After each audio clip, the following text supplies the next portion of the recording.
يا خيمة أبها يا سحاب الندايم، يا حيها المالك على ضمي البيت. يا خيمة أبها يا عروس القصايد، جينا وكل عام نجيب المواعيد. يا خيمة أبها يا سحاب الندايم. محاضرة الليلة مع فضيلة الشيخ الدكتور راشد الزهراني. بسم الله الرحمن الرحيم.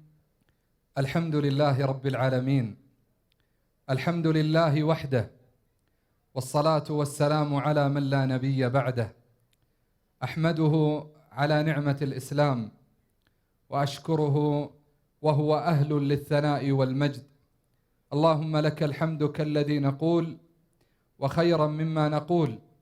لك الحمد بالإسلام، ولك الحمد بالقرآن، ولك الحمد أن جعلتنا من أتباع المصطفى عليه الصلاة والسلام. اللهم لك الحمد كله، وإليك يرجع الأمر كله، أوله وآخره، علانيته وسره. لا مانع لما أعطيت، ولا معطي لما منعت، ولا ينفع ذا الجد منك الجد. وصلى الله وسلم وبارك على عبده المصطفى ونبيه المجتبى وخيرته من خلقه الرسول المرتضى، صلوات ربي وسلامه عليه وعلى آله الطيبين الطاهرين، وعلى أزواجه أمهات المؤمنين، وعلى من سلك سبيلهم أو سار أو استنار بهدي محمد صلى الله عليه وسلم. أما بعد، أيها الإخوة الكرام، أهلا وسهلا والسلام عليكم، وتحية منا تزف إليكم.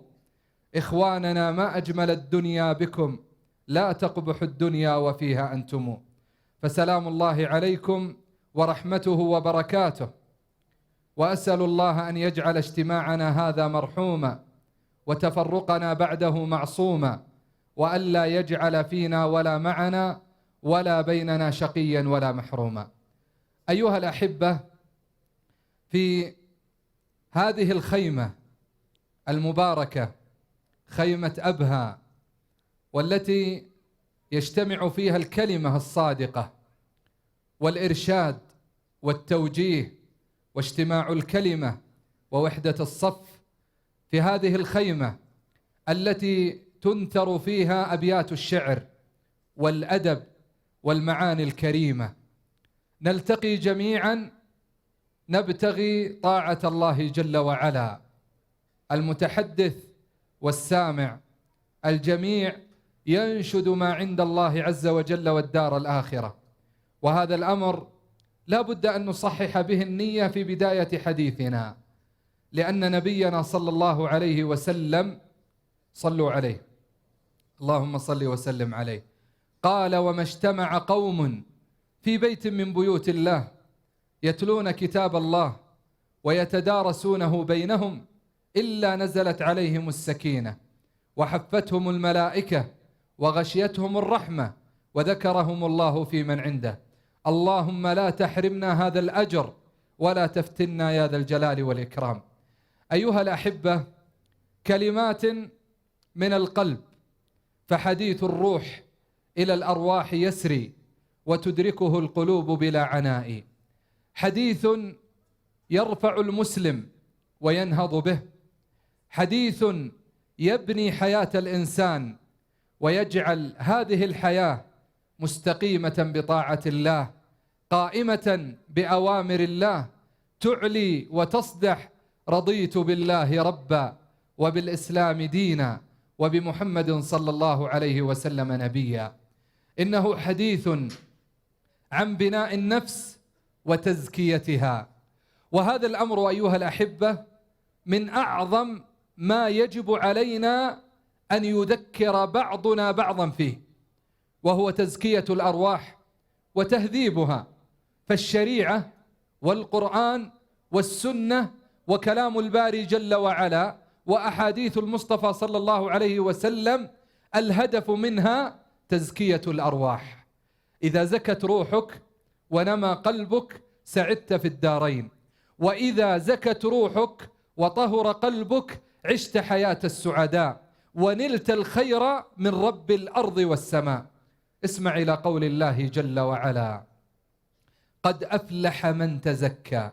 الفلاح الحقيقي ليس في جمع المال، والفلاح الحقيقي ليس في أن ينال الإنسان حظه من الدنيا، فهذه كما قال النبي صلى الله عليه وسلم: الدنيا يعطيها الله من يحب ومن لا يحب، لكن الآخرة لا يعطيها الله إلا لمن يحب. ومن أعظم من يحبهم الله الذين زكت أرواحهم وسعدت قلوبهم واطمأنت بكلام ربهم جل وعلا. هذا هو الأمر العظيم الذي قال عنه الله جل وعلا أيضا: قد أفلح من زكاها وقد خاب من دساها. النفس تزكو ويفلح من يزكيها بطاعة الله، لكنه أيضا قال: وخاب من دساها. التدسية هو التغطية، أن يغطي نفسه بمعصية الله جل وعلا، وهذا ما جاء النبي صلى الله عليه وسلم لينتشل قلب المسلم من هذه الأمور حتى يستقيم على طاعة الله. سنعيش أيها الإخوة أيضا في الحديث عن بناء النفس في بعض المعاني النفسية التي يكثر السؤال عنها، والتي يحتاج المسلم إلى بصيرة وبرهان، لأن الحديث عن الروح والحديث عن النفس من أعظم ما يجب على الإنسان أن يسعى له حتى يستقر روحه ويطمئن قلبه ويصل إلى قول الله جل وعلا: الذين آمنوا وتطمئن قلوبهم بذكر الله، ألا بذكر الله تطمئن القلوب. خلق الله الإنسان وجعله من جسد وروح. خلق الله الإنسان وجعله من جسد وروح، وأمرت الشريعة المسلم أن يعتني بظاهره وأن يعتني بباطنه. فلذلك قال النبي صلى الله عليه وسلم: إن الله جميل يحب الجمال. فالمسلم مطلوب منه أن يظهر بأحسن الثياب وأن يظهر بأحسن الطيب، فهذا كله من الإسلام. لكن الأهم من هذا، وأرجو أيها الأحبة أن ترعوا أسماعكم لهذا الكلام، الأهم من الاهتمام بالظاهر هو الاهتمام بالباطن، الاهتمام بالقلوب التي إذا زكت زكى الجسد، وإذا فسدت فسد الجسد. فكل ما يكون اهتمامك بالقلب فإنك تنال الخير في الدنيا والآخرة.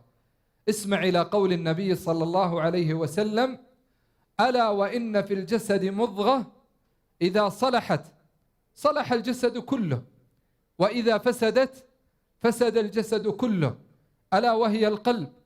واسمع أيضا إلى قول النبي صلى الله عليه وسلم: إن الله لا ينظر إلى صوركم ولا إلى أجسادكم ولكن ينظر إلى قلوبكم. يقول بعض السلف: القلوب هي محل نظر الله جل وعلا، فأحسن أن تجمل هذه القلوب بما يحبه الله ويرضاه، لئلا يقع نظر الله جل وعلا عليك إلا بأمر يحبه الله سبحانه وتعالى. وهذه النفس إن قمت بها بما يحبه الله عز وجل أطعت مولاك وأطعت مولاك وسعدت في الدنيا والآخرة. فيجب علينا أن نهتم ببناء أنفسنا وأن نهتم ببناء ذواتنا حتى نستطيع أن نعيش الحياة الحقة التي أخبرنا الله جل وعلا بها. وتزكية القلب وتطهيره من خبث الصفات ومن خبث ومن مدمومها ومن الشرك ومن البدع ومن المعاصي من أعظم ما يحقق للإنسان أن يدخل الجنة بغير حساب ولا عذاب. النبي عليه الصلاة والسلام أخبرنا عن 70,000 يدخلون الجنة بغير حساب ولا عذاب، ومع كل 1000 70,000. نسأل الله أن يجعلنا منهم. وقد قال عليه الصلاة وهؤلاء هم الذين حققوا توحيدهم ظاهرا وباطنا. وهذا التحقيق يكون باجتناب الشرك، ويكون باجتناب البدع، ويكون باجتناب المعاصي. تأملوا يا رعاكم الله في كلام لرجل من رجالات الإسلام وعظيم من عظمائها، عاش الوحي مع النبي صلى الله عليه وسلم، فكانت الآيات تنساب على قلبه فتطهر فؤاده ويزكو روحه بهذا القرآن العظيم. إنه أمير المؤمنين وخليفة المسلمين عثمان بن عفان رضي الله عنه وأرضاه، الذي سالت دماؤه الطاهرة وهو يقرأ في سورة البقرة حتى تساقطت على قول الله فسيكفيكهم الله وهو السميع العليم. وقال عنه شاعر الإسلام: ضحوا بأشمط عنوان السجود به يقطع الليل تسبيحا وقرآنا. يقول رضي الله عنه وأرضاه: وأرجو أن نحاسب أنفسنا ونحن نقرأ ونحن نسمع هذا الكلام. قال: والله لو طهرت قلوبكم لما شبعت من كلام ربكم. هذه الكلمة من أحد الخلفاء الراشدين الذين قال عنهم النبي صلى الله عليه وسلم: عليكم بسنتي وسنة الخلفاء الراشدين المهديين من بعدي، تمسكوا بها وعضوا عليها بالنواجذ. يقول: لو طهرت قلوبكم لما شبعت من كلام ربكم. فمعناه أنه من يهجر القرآن فإن قلبه لم يطهر حق التطهير، ومن لم يقرأ القرآن ويأنس به ويشبع من كلام الله جل وعلا فإن في نفسه خللا لا بد أن يعيد وأن يحاسب نفسه على ذلك. والله لو طهرت قلوبكم لما شبعت من كلام ربكم. والله إن الحرمان الحقيقي أن يجد الإنسان في نفسه ضعفا في تلاوة كلام الله جل وعلا. ولذلك فإن من أعظم ما يبني النفس ويهذبها ويقيمها على ما يحبه الله ويرضاه هو كلام الله جل وعلا. فتش نفسك في القرآن. الله جل وعلا قال في كتابه: وقال الرسول يا رب إن قوم اتخذوا هذا القرآن مهجورا. هذا كلام الله، شرفكم الله عز وجل به. هذا الكلام الذي كان يأنس به نبينا صلى الله عليه وسلم فيقوم الليل وهو يقرأ كلام الله جل وعلا. هذا القرآن هو الذي بنى نفوس الصحابة وهذبها ونشأها على طاعة الله جل وعلا. فما أعظم هذا القرآن وما أعظم كلام الله جل وعلا. وقال الرسول يا رب إن قوم اتخذوا هذا القرآن مهجورا. أحيانا يكون لدينا في الشريعة معان كلية نقصرها في جزئيات. كيف ذلك؟ البعض يتوقع أن هجر القرآن يكون بعدم قراءته، وهذا نوع من أنواع هجر القرآن. فالقرآن هجره على 5 أنواع كما يقول ابن القيم رحمه الله في كتاب الفوائد. فهناك أولا هجر قراءته. النبي صلى الله عليه وسلم قال: من قرأ حرفا من كتاب الله فله به حسنة، والحسنة ب10 أمثالها. أما إني لا أقول ألف لام ميم حرف، ولكن ألف حرف ولام حرف وميم حرف. بقدر ما تقرأ القرآن بقدر ما تزكو نفسك. إذا أردت أن تعرف هل أنت تحب الله جل وعلا حق المحبة فانظر إلى حالك مع القرآن، لأنهم يقولون من أحب شيئا أكثر من ذكره. الآن شبابنا الآن الذين يحبون الرياضة تجد أن في مجالسهم الحديث عن الرياضة والكورة ومن فاز ومن لم يفز، ومن أحب غيرها فإنه يهيم بهذا الأمر. كذلك ولله المثل الأعلى. من أحب الله أكثر من كلام الله جل وعلا، فهذا هو الميزان. قل إن كنتم تحبون الله فاتبعوني يحببكم الله. وأعظم ما نتبع النبي صلى الله عليه وسلم فيه هو أن نكثر من كلام الله جل وعلا. إذن هذا النوع الأول من هجر القرآن، وهو هجر قراءته. الثاني هجر تدبره، وهذا مربط الفرس. القرآن لن يكون له تأثير حق التأثير، ولن يكون له سلطان عليك إلا إذا وعيت كلام الله جل وعلا وعرفت مقصود الباري سبحانه وتعالى. الله جل وعلا ما أنزل القرآن إلا لنتدبره. يقول الباري جل وعلا: كتاب أنزلناه إليك مبارك ليدبروا آياته وليتذكر أولو الألباب. كم نقرأ؟ لمن يقرأ؟ لمن لم يهجر القرآن نقرأ كثير من الآيات لكننا لا نعي معناها. أضرب لكم مثالا: نقرأ سورة العاديات: والعاديات ضبحا فالموريات قدحا فالمغيرات صبحا فأثرن به نقعا فوسطن به جمعا. ما معنى هذه الآية؟ هذه الآيات كيف سيكون للقرآن تأثير على نفسك وأنت لم تفهم هذه الآيات؟ الذي يتأثر بالقرآن هذه نعمة من الله، لكن جرب أن تتدبر كلام الله، ولتعلم أنك في كل مرة تجلس لتقرأ في كتب التفاسير ومعاني الكلمات للآيات فأنت في عبادة عظيمة. أنت الآن تحاول أن تفهم مراد الله جل وعلا من هذا القرآن، وهذا هو أصل العلم. لماذا نتعلم؟ لماذا نطلب العلم؟ لنصل بهذه الأدوات وبهذه الآلات إلى أن نفهم معنى كلام الله ومعنى كلام رسوله، فنصدر عن ذلك بأعمال وبأقوال تجعلنا نستقيم على منهج الله جل وعلا. نقرأ في سورة قريش: لإيلاف قريش إيلافهم رحلة الشتاء والصيف فليعبدوا رب هذا البيت الذي أطعمهم من جوع وآمنهم من خوف. ما معنى هذه الآيات؟ إذا لم نعرف سيرة النبي صلى الله عليه وسلم ونعلم حال العرب في الجاهلية قبل الإسلام لن نستطيع أيضا أن نستوعب كلام الله جل وعلا. سأضرب لكم مثالا يبين أثر تدبرنا لكلام الله جل وعلا على أنفسنا، وأرجو أننا بعد قليل حينما نخرج لصلاة العشاء أن نستشعر هذا الأمر.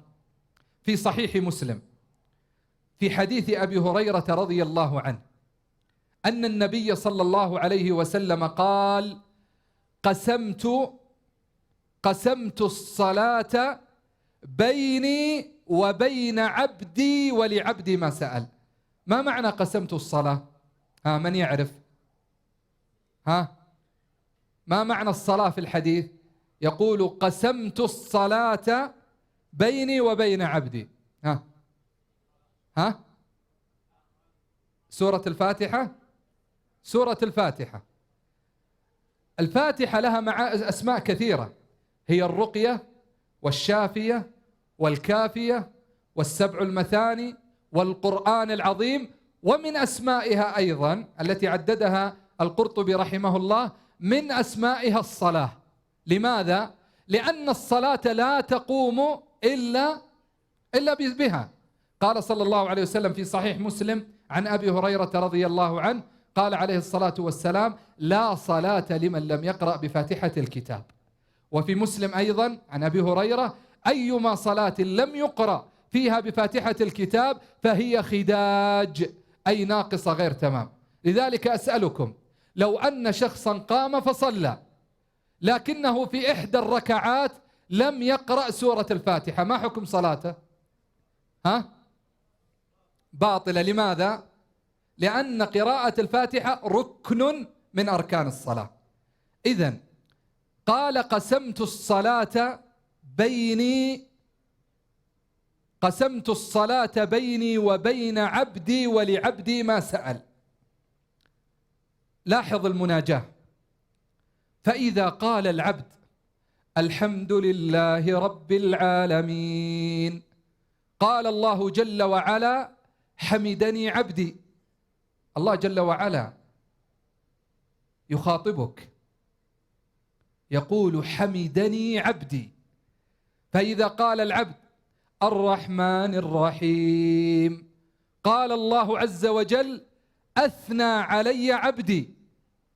فإذا قال العبد مالك يوم الدين، قال الله عز وجل مجدني عبدي. فإذا قال العبد إياك نعبد وإياك نستعين اهدنا الصراط المستقيم صراط الذين أنعمت عليهم غير المغضوب عليهم ولا الضالين، قال الله هذا بيني وبين عبدي ولعبدي ما سأل.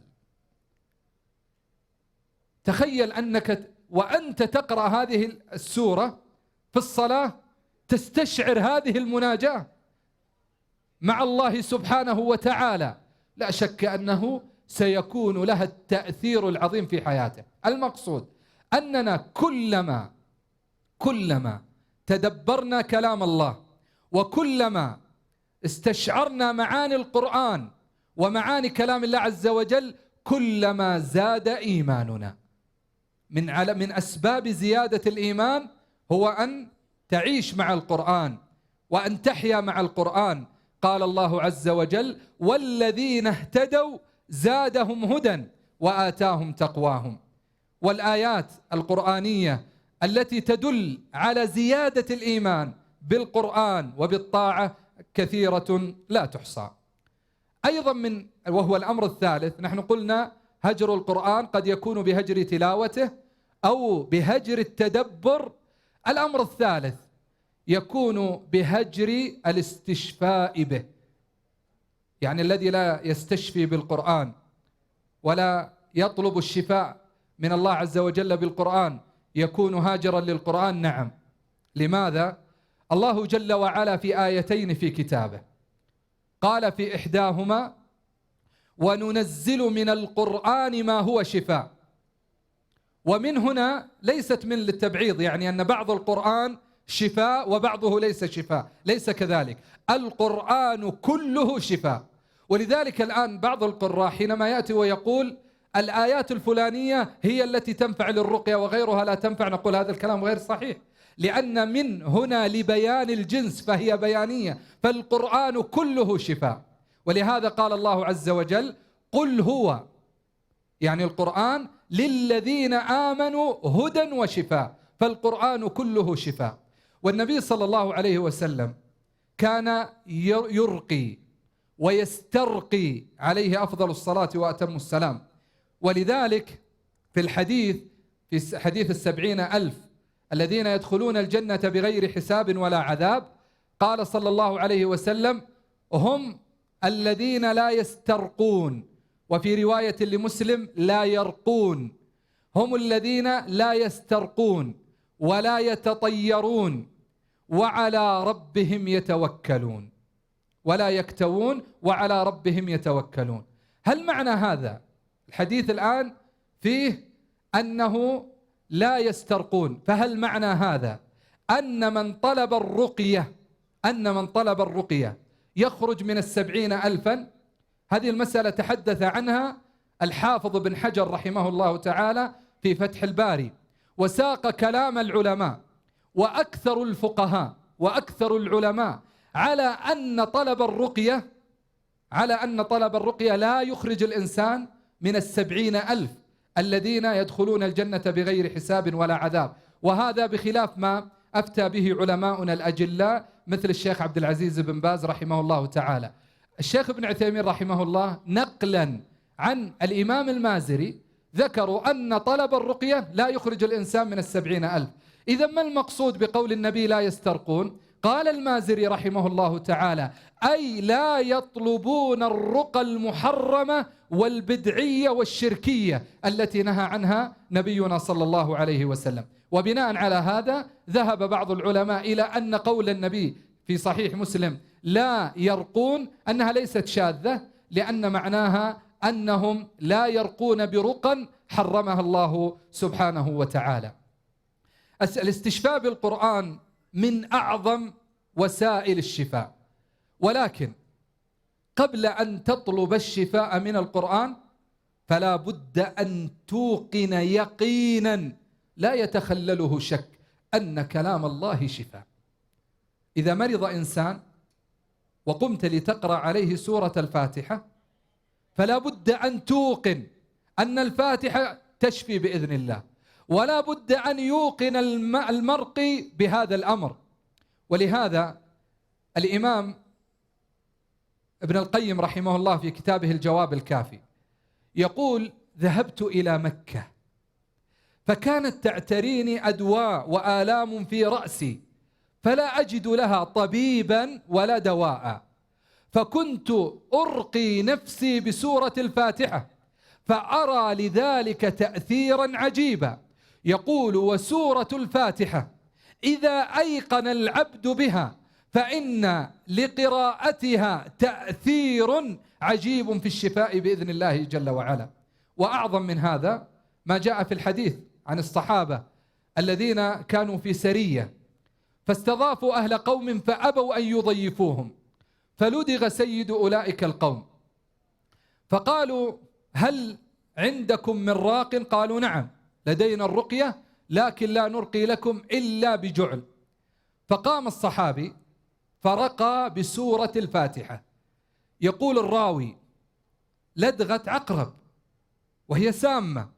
يقول: فقام الرجل كأنما نشط من عقال. يقين بكلام الله جل وعلا. قال: فقام الرجل كأنما نشط من عقال، فأعطوا قطيعا من الأغنام فقالوا: لا تأخذوا منها شيئا. ذهبوا إلى النبي صلى الله عليه وسلم قالوا: يا رسول الله حدث كذا وكذا وأعطينا هذا. قال النبي صلى الله عليه وسلم: وما يدريك أنها رقية؟ كيف علمت أن سورة الفاتحة رقية؟ قال: وما يدريك أنها رقية؟ خذوها أي قطيع الأغنام واضربوا لي معكم فيها بسهم، تطيبا لخواطرهم بأن هذا مال حلال تأخذونه كما ذكر الفقهاء رحمهم الله. إذن القرآن له تأثير، لكن تأثيره يخف ويضعف بسبب ضعف القارئ.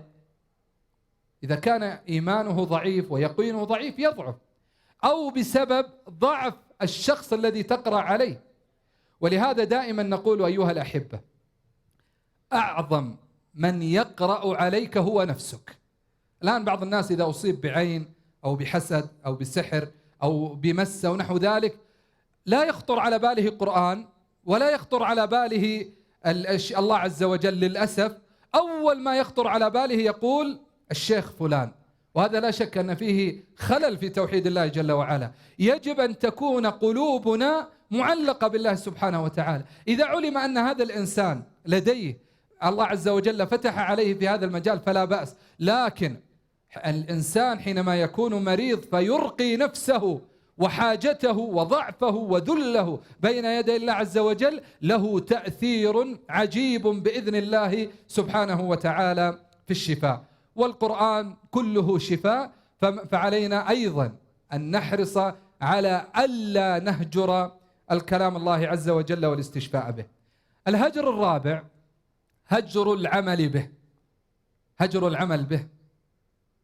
إن الصحابة رضوان الله عليهم، وهذا هو الفرق بيننا وبينهم، ترى لدينا الآن من الكلام ومن الكتب ومن الخطب ومن المحاضرات ما يفوق جميع ما تكلم به الصحابة. ولهذا ابن رجب رحمه الله في كتابه فضل علم السلف على علم الخلف ماذا قال؟ قال: علم السلف قليل كثير الفائدة. علم السلف قليل كثير الفائدة، وعلم الخلف كثير لكنه إيش؟ قليل الفائدة.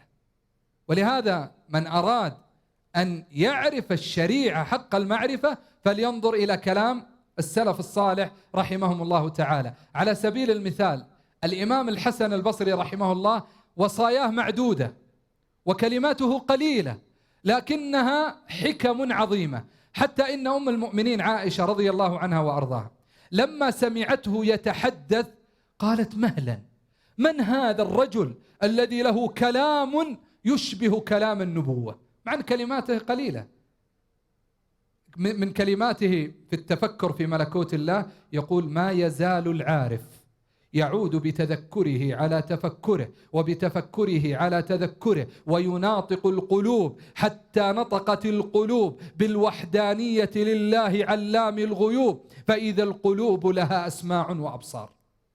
فإذا القلوب لها أسماع وأبصار، هذا من كلماته. حتى إن ابن الجوزي رحمه الله لما كتب في سيرة حياة الحسن البصري قال: ما زال الحسن يتحرى الحكمة حتى أوتيها، وذلك فضل الله يمن به على من يشاء من عباده. فيجب الصحابة، ابن عمر يقول رضي الله عنه: كنا إذا قرأنا 8 آيات لا نتجاوزها حتى نعلمها ونعمل بها. لا نتجاوزها حتى نعلمها ونعمل بها. ولذلك كون الإنسان يحفظ القرآن ويحفظ السنة ويطلب العلم ولا يعمل بهذا العلم فإنه يكون وبالا على صاحبه. وعالم بعلمه لم يعمل معذب من قبل عابد الوثن. والنبي صلى الله عليه وسلم أخبرنا عن رجل يأتي يوم القيامة قال: فيلقى في النار فتندلق أقتاب بطنه، تخرج أمعاؤه، فيدور بها كما يدور الحمار بالرحى. الناس ينظرون إليه قالوا: يا فلان ما لك؟ ألم تك تأمر بالمعروف وتنهى عن المنكر؟ قال: بلى، كنت آمر بالمعروف ولا آتيه، وأنهى عن المنكر وآتيه. والثلاثة الذين أول من تسعر بهم النار يوم القيامة في حديث أبي هريرة أيضا في صحيح مسلم، وذكر منهم: وقارئ للقرآن، فيؤتى به يوم القيامة فيقال له: ماذا عملت؟ قال: يا رب قرأت القرآن وأقرأته فيك. فيقول الله: كذبت. وتقول الملائكة: كذبت، بل قرأت ليقال هو قارئ. ثم يؤمر به فيسحب على وجهه في نار جهنم. الهجر الخامس هجر تحكيمه. والله عز وجل في سورة المائدة في 3 آيات متتالية قال عز وجل: ومن لم يحكم بما أنزل الله فأولئك هم الكافرون، ومن لم يحكم بما أنزل الله فأولئك هم الفاسقون، ومن لم يحكم بما أنزل الله فأولئك هم الظالمون. إذن أعظم ما يبني النفس على الإطلاق هو عناية هذه النفس بكلام الله جل وعلا. ولذلك من المعاني النفسية التي يتحدث عنها العلماء، وربما حينما أذكرها لكم بعضكم أكيد قد سمعها من بعض الناس الذين يشتكون. البعض يكون يعيش حياة الإعراض عن الله، يبقى 1 2 3 لا يفتح المصحف ولا يقرأ القرآن. والله هناك بعض الناس لا يقرأ القرآن ولا يفتح المصحف إلا من رمضان إلى رمضان، أو إذا سمعه في الصلاة، أو إذا سمعه وهو في سيارة أو نحو ذلك. هذا الأمر من الأمور التي يجب على المسلم أن يجتنبها حتى يصل إلى رضوان الله سبحانه وتعالى.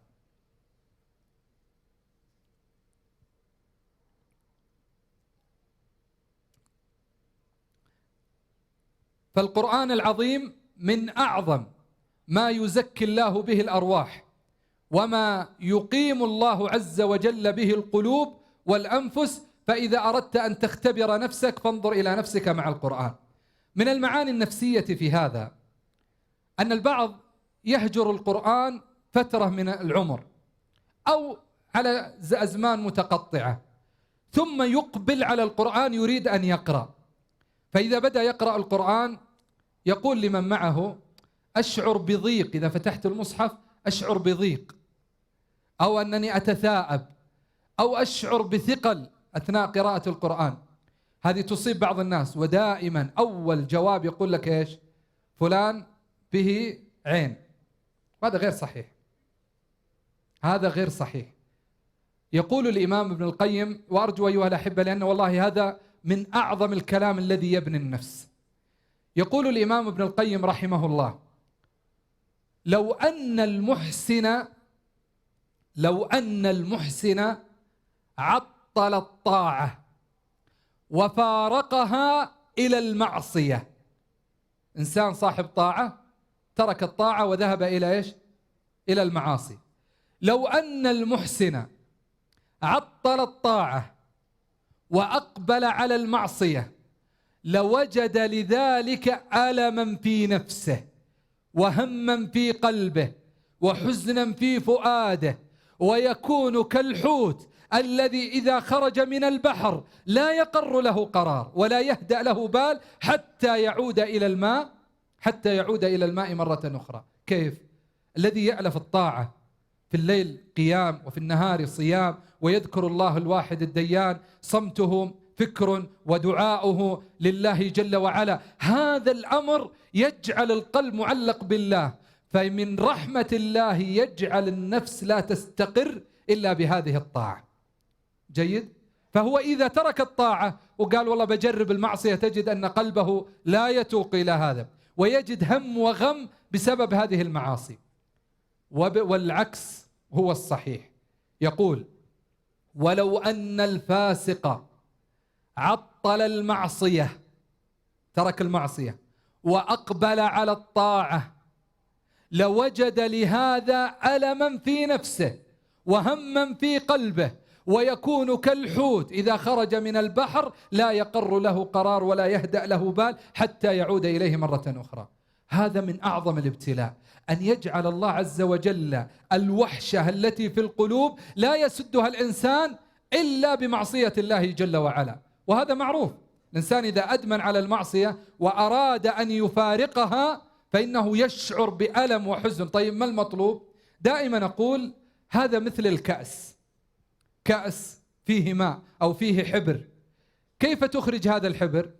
تكاثر الماء عليه، باستمرار المكاثرة يصفو هذا الكأس من هذا الحبر ويبقى صافيا. كذلك القلب لا بد أن تتابع عليه الطاعات وأن تبتعد عن المعاصي، تعمل بالتخلية وبالتحلية حتى يقوى قلبك ويبتعد عن الفتن التي قال عنها صلى الله عليه وسلم: تعرض الفتن على القلوب كالحصير عودا عودا، فأي قلب أنكرها نكتت فيه نكتة سوداء، فأي قلب أنكرها نكتت فيه نكتة بيضاء، وأي قلب آمن بها نكتت فيه نكتة سوداء، فتكون على قلبين، على أبيض مثل الصفا لا تضره فتنة ما دامت السماوات والأرض، وعلى أسود مربادا كالكوز مجخية لا يعرف معروفا ولا ينكر منكرا إلا ما أشرب من هواه. ولهذا يقول علماء السلوك إن صاحب المعصية يفعل المعصية في البداية طلبا لإيش؟ طلبا للذة. يزني طلبا للذة، يشرب الخمر طلبا للذة، لكنه إذا استمر على هذا الأمر تزول منه هذه اللذة ويبتليه الله عز وجل بمقارفتها، لا للذة بها وإنما ليسد الوحشة التي في قلبه. يقول ابن القيم: وهذا من أعظم البلاء، أن يجعل الله عز وجل الوحشة لا تسدها إلا المعصية. يقول شارب الخمر، نستدل بأقوال شارب خمر، يقول شارب الخمر: وكأس شربت على لذة، هذه الأولى، وأخرى تداويت منها بها. ويقول الثاني: وكانت دوائي وهي دائي بعينه كما يتداوى شارب الخمر بالخمر. أيضا الأمر الثاني من أسباب ومن عوامل بناء النفس أن يبني الإنسان نفسه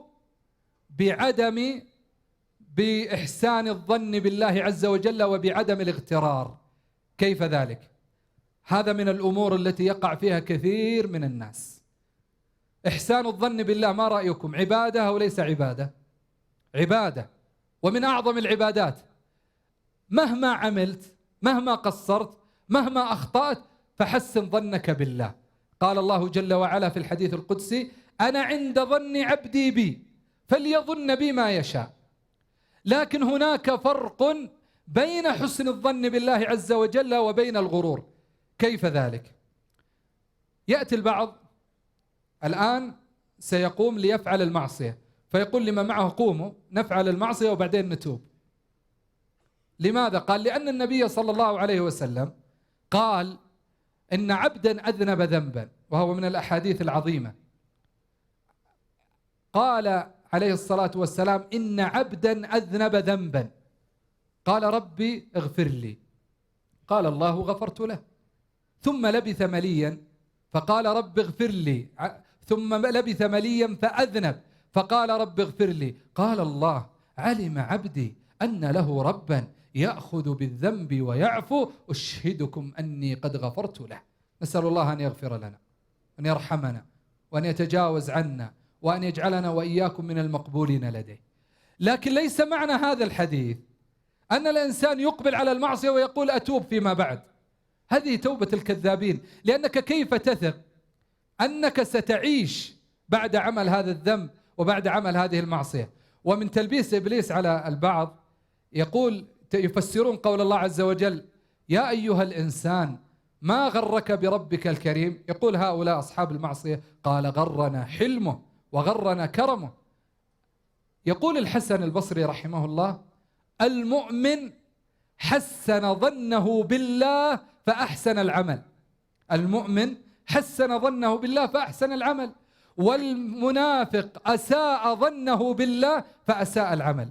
كيف تحسن الظن بالله عز وجل وأنت ترتكب المعاصي؟ لا بد أن تعمل بالطاعة وتحسن ظنك بالله عز وجل أن يغفر لك وأن يرحمك سبحانه وتعالى.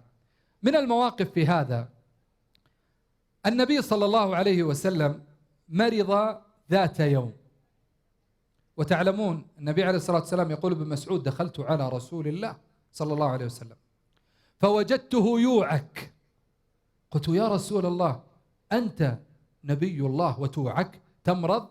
قال صلى الله عليه وسلم نعم إني أوعك كما يوعك الرجلان منكم. أشد الناس بلاء الأنبياء، لأن بعض الناس إذا أصيب إنسان بمصيبة قال والله فلان ما يستاهل هذه المصيبة. لا، ما يجوز. أشد الناس بلاء الأنبياء ثم الأمثل فالأمثل. يبتلى المرء على قدر دينه، فإن كان في دينه صلابة زاد بلاؤه، وإن كان في دينه ضعف بلاؤه. قال فما يزال البلاء بالمؤمن حتى يتركه يمشي على الأرض وليست عليه خطيئة. نسأل الله عز وجل من فضله.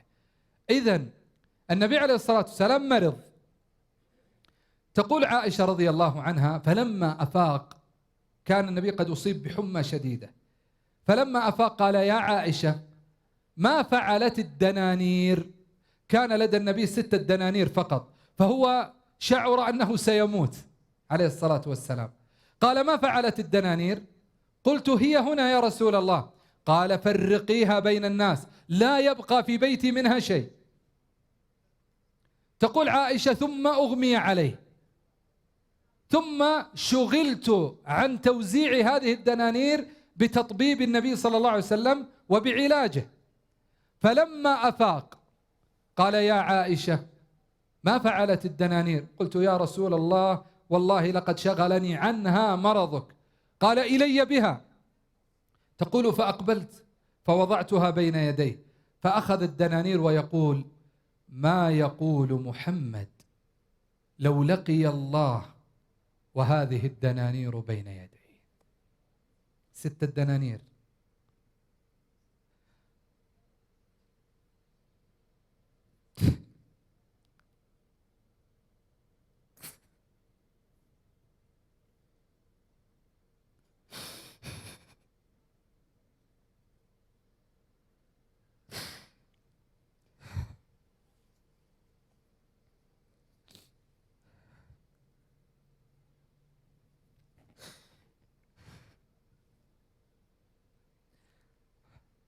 قال ما يقول محمد لو لقي الله وهذه الدنانير بين يديه. يقول ابن القيم ونحن نقول ماذا يقول من لقي الله عز وجل ومظالم العباد بين يديه؟ ماذا يقول من قدم على الله عز وجل وهو مصر على فعل الذنوب والمعاصي؟ لا شك أن ذلك كله يجعل القلب يبتعد عن الله سبحانه وتعالى. ولهذا يقول معروف الكرخي رحمه الله: رجاؤك لرحمة من لا تطيعه من الخذلان. رجاؤك لرحمة من لا تطيعه من الخذلان. الأمر الثالث الذي يبني الله عز وجل به النفوس ويهذب الله عز وجل به الأرواح والقلوب هو أن يجتنب العبد الذنوب والمعاصي. خل الذنوب صغيرها وكبيرها ذاك التقى، واصنع كماش فوق أرض الشوك، يحذر ما يرى لا تحقرن صغيرة إن الجبال من الحصى. الذنوب والمعاصي إذا تراكمت على قلب الإنسان طبع الله على قلبه بالران. قال الله جل وعلا: كلا بل ران على قلوبهم ما كانوا يكسبون. وقال والله عز وجل قال: أفلا يتدبرون القرآن أم على قلوب أقفالها. فالعبد يفعل المعصية حتى يصاب بالران، ثم يطبع على قلبه، ثم يختم على هذا القلب، فيسد الله عز وجل عنه منافذ الخير، فيسمع القرآن ولا يتأثر، ويرى المواعظ ولا يتأثر، فيكون قلبه كما قال الله عز وجل: ثم قست قلوبكم من بعد ذلك فهي كالحجارة أو أشد قسوة وإن من الحجارة لما يتفجر منها الأنهار. وهذه الذنوب بسببها يحرم الإنسان من العلم. تجد البعض يقول: يا أخي أنا أحفظ القرآن لكنه لا يقر في قلبي، لأن القرآن لا يستقر في بيت خرب. ولهذا قال الشافعي رحمه الله وهو من شعراء الإسلام، حتى إنه قال: ولولا أن الشعر بالعلماء يزري لكنت اليوم أشعر من لبيدي. قال رحمه الله: شكوت إلى وكيع سوء حفظي فأرشدني إلى ترك المعاصي، وقال: اعلم بأن العلم نور ونور الله لا يؤتى لعاصي. أيضا يحرم العبد بسبب الذنوب من الرزق، فقد جاء في بعض الآثار: إن العبد ليحرم الرزق بالذنب يصيبه. وأيضا فإن من أكثر من الذنوب يجعل الله عز وجل في قلبه وحشة لا يسدها شيء ما قام الليل والنهار. وهذه يعرفها من ترك الصلاة، من ترك العبادة، من ترك قراءة القرآن. والله يأتينا بعض الشباب الذين أقبلوا على الله عز وجل يشعرون بألم وبوحشة في قلوبهم، نقول لهم: هذه الوحشة لا يسدها أبدا إلا طاعة الله. إن في القلب وحشة لا يسدها إلا طاعة الله، وفي القلب ثلمة لا يبعدها إلا قراءتك لكلام الله سبحانه وتعالى. فإذا ترك العبد الذنب وأقبل على الطاعة أبدله الله عز وجل بالعسر يسرا، وبالشر أبدله الله عز وجل بالعسر يسرا، وبالشر خيرا، ومن يتق الله يجعل له مخرجا. أيضا أيها الأحبة، من الأمور التي يبني بها الإنسان نفسه أن يجتنب الشهوات وأن يجتنب الشبهات. الشهوات الناس يسلمون لك، يقولون فعلا الذنوب والمعاصي تمرض القلب وتضعفه بل وتميته بحسب تراكمها على قلب الإنسان. لكن أيضا الشبهات التي تستقر في ذهن الإنسان أحيانا، فأحيانا هذه الشبهات تجعله يخرج من الدين ولا يؤمن بالله عز وجل ويقول لا شيء في الحياة، الطبيعة خلقت نفسها ونحو ذلك. وأحيانا تكون هذه الشبهات سببا في اعتناق الإنسان المسلم لبعض الأفكار الهدامة التي تضعف إيمانه بالله جل وعلا. لا بد أن نعرف أن صراط الله واحد، صراط المستقيم. قال عنه ابن عباس ابن مسعود رضي الله عنه وهو يبين قول الله عز وجل: اهدنا الصراط المستقيم. قال: أوله الاستقامة على طاعة الله في الدنيا، وآخره في جنات عدن ونهر في مقعد صدق عند مليك مقتدر. يقول أحد الصحابة رضوان الله عليهم في الحديث: النبي صلى الله عليه وسلم قال خط خطا مستقيما. لاحظ الحديث، خط خطا مستقيما، ثم خط عن يمينه خطوطا وعن شماله خطوطا. قال هذا الصراط المستقيم، وهذه الأهواء على كل سبيل منها شيطان، من أطاعه قذفوه في النار. صراط الله واحد. كما أننا نخشى على أبنائنا وعلى أنفسهم من الذنوب والمعاصي، نخشى عليهم كذلك من الوقوع في الشبهات. للأسف الآن بعض الشباب نجلس نناقشه ونناظره، نجد أنه تبنى فكرا مختلفا ومنهجا بعيدا كل البعد عن منهج محمد صلى الله عليه وسلم. يقول ابن القيم في نونيته، ولاحظ جمال البيت وحسنه، يقول فلواحد كن واحدا في واحد، أعني سبيل الحق والإيمان. فلواحد لله جل وعلا، كن واحدا في عبادتك، في إخلاصك، في عملك، في واحد، في سبيل واحد، وهو منهج محمد صلى الله عليه وسلم. وكل أمر مهما قال به من يقول، إذا لم يكن على منهج النبي صلى الله عليه وسلم فقوله مردود عليه. ولهذا يقول صلى الله عليه وسلم: من أحدث في أمرنا، في صحيح البخاري ومسلم عن أم المؤمنين عائشة رضي الله عنها، من أحدث في أمرنا هذا ما ليس منه فهو رد. وفي رواية لمسلم: من عمل عملا ليس عليه أمرنا فهو رد. فكما أننا نخاف على أبنائنا من الشهوات ومن وهجها، كذلك يجب علينا أن نخاف عليهم من الشبهات. والشبهة أمرها أعظم من الشهوة. الشهوة يفعلها الإنسان وهو يعلم أنه مخطئ، لكن الشبهة يفعلها وهو يظن أنه يتقرب إلى الله عز وجل. ولهذا قال الله في كتابه: أفمن زين له سوء عمله فرآه حسنا.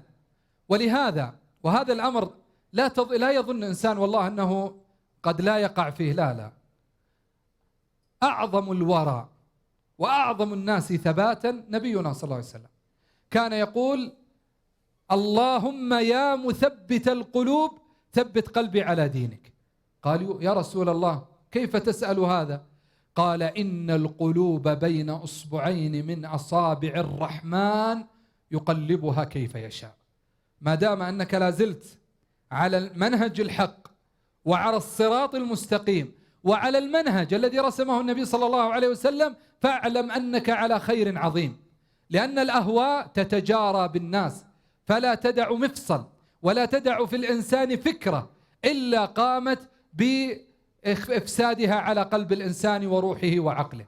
ولهذا الخوارج، بالمناسبة الخوارج الذين خرجوا في زمن علي بن أبي طالب رضي الله عنه، هل نتوقع أنهم أناس يعني مجرمون أصحاب معاصي وشهوات؟ لا والله، كانوا من أكثر الناس عبادة.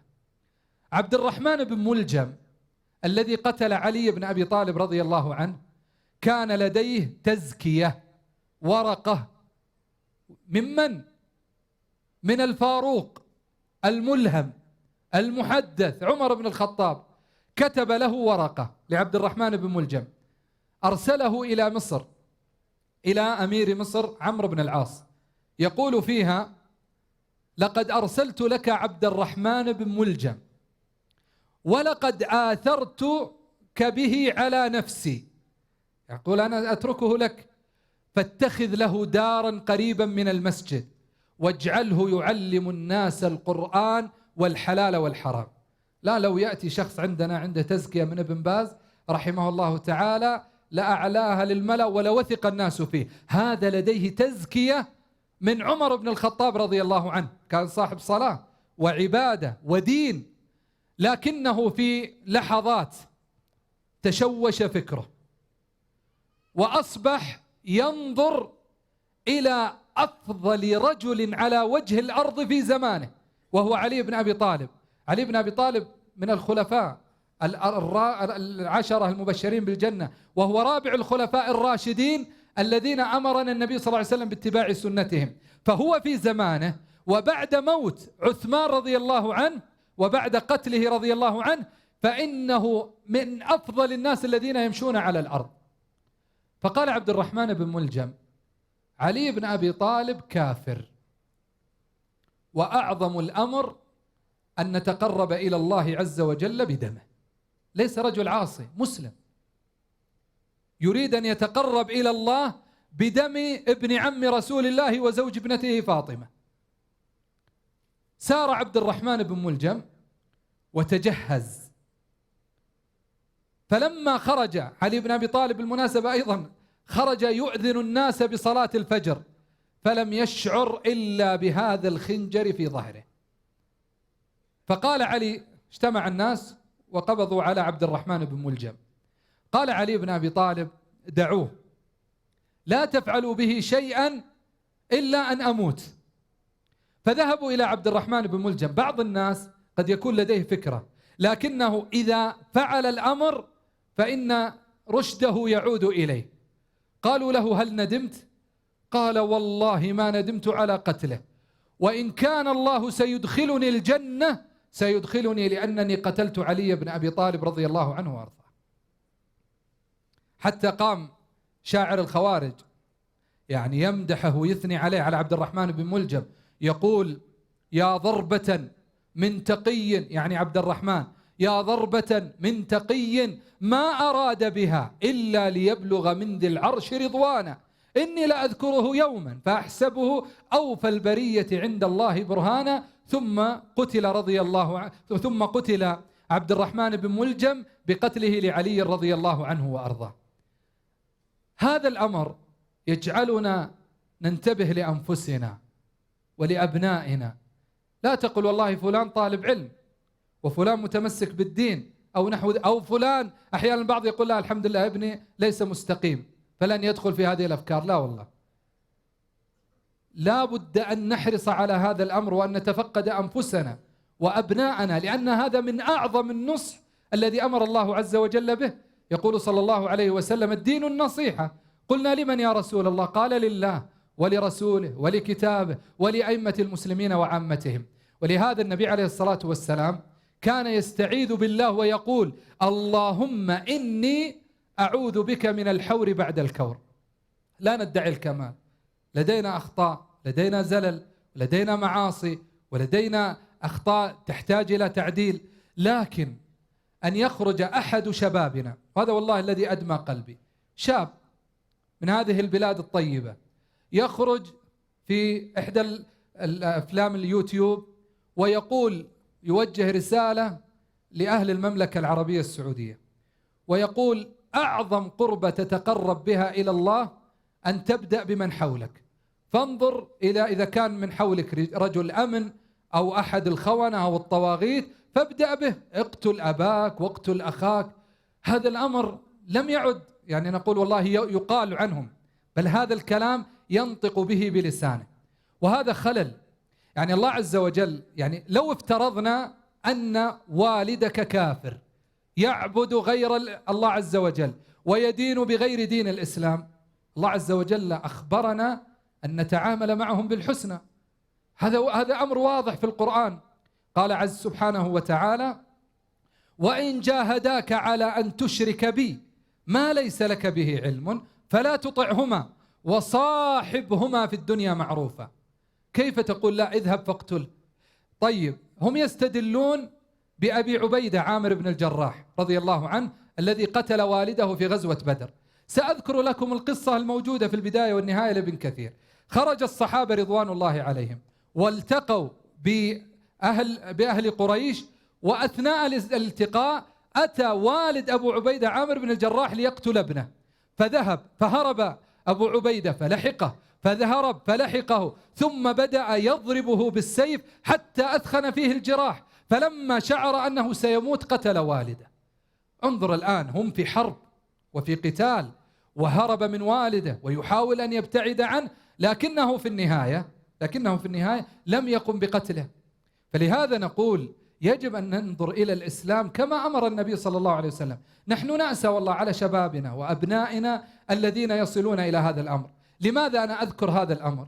لأن من أعظم ما يبني النفس ويجلب لها الطمأنينة ويبعد عنها القلق هو أن يلتزم الإنسان بمنهج محمد عليه أفضل الصلاة وأتم السلام، فهو المنهج الذي يريح القلب ويريح الضمير ويريح الفؤاد ويسلم للإنسان دينه ودنياه.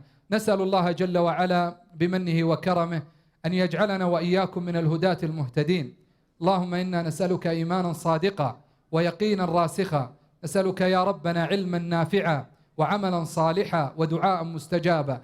اللهم احفظ لنا ديننا الذي هو عصمة أمرنا، واحفظ لنا دنيانا التي فيها معاشنا، واجعل الحياة زيادة لنا في كل خير والموت راحة لنا من كل شر. اللهم إنا نسألك عيش السعداء وميتة الشهداء والنصر على الأعداء. اللهم من أراد أمننا وبلادنا بسوء اللهم وأشغله بنفسه واجعل كيده في نحره واجعل تدبيره تدميره. اللهم احفظ لنا شبابنا، اللهم احفظ لنا شبابنا، اللهم قهم شر الشهوات والشبهات يا ذا الجلال والإكرام يا رب العالمين. اللهم كن لرجالنا المرابطين على ثغور بلادنا، اللهم كن للمرابطين على ثغور هذه البلاد المباركة، اللهم احفظهم من بين أيديهم ومن خلفهم وعن أيمانهم وعن شمائلهم، ونعوذ بعظمتك أن يغتالوا من تحتهم. اللهم سدد رميهم، اللهم سدد رميهم، اللهم سدد رميهم، اللهم كن لهم ولا تكن عليهم. اللهم اربط على قلوب أهليهم وأسرهم وذويهم وأبنائهم، اللهم أعدهم إلى أهليهم سالمين غانمين يا ذا الجلال والإكرام. اللهم لا تفرق جمعنا هذا إلا بذنب مغفور وعمل متقبل مبرور وتجارة لن تبور يا عزيز يا غفور يا ذا الجلال والإكرام. في ختام هذا اللقاء أتقدم بالشكر الأوفى والخالص والأعظم لله جل وعلا الذي شرفنا بهذا اللقاء وجمعنا بهذه الوجوه الطيبة، فاللهم لا تحرمنا الأجر واجعلنا ممن يقال لهم في نهاية مجلسهم قوموا مغفورا لكم إنه عز وجل جواد كريم. هذه المناشط المباركة التي تقام في خيمة أبها هي جزء من دعمكم ومساندتكم لهم، ولذلك قام الإخوة في المكتب التعاوني للدعوة والإرشاد وتوعية الجاليات بأبها بإتاحة الفرصة لكم لتحسنوا إلى نفوسكم قبل أن تحسنوا إلى إخوانكم بإعانتهم بالاستقطاع، ويوجد خيمة للاستقطاع في نهاية هذه الخيمة من الخارج. نسأل الله عز وجل للجميع التوفيق والسداد، وصلى الله وسلم وبارك على نبينا محمد وعلى آله وأصحابه أجمعين. يا خيمة أبها يا سحاب المدايم يا حيها مالك على ضمي البيت، يا خيمة أبها يا عروس القصايد جينا وكل عام نجيب المواعيد، يا خيمة أبها يا سحاب المدايم يا حيها مالك على ضمي البيت.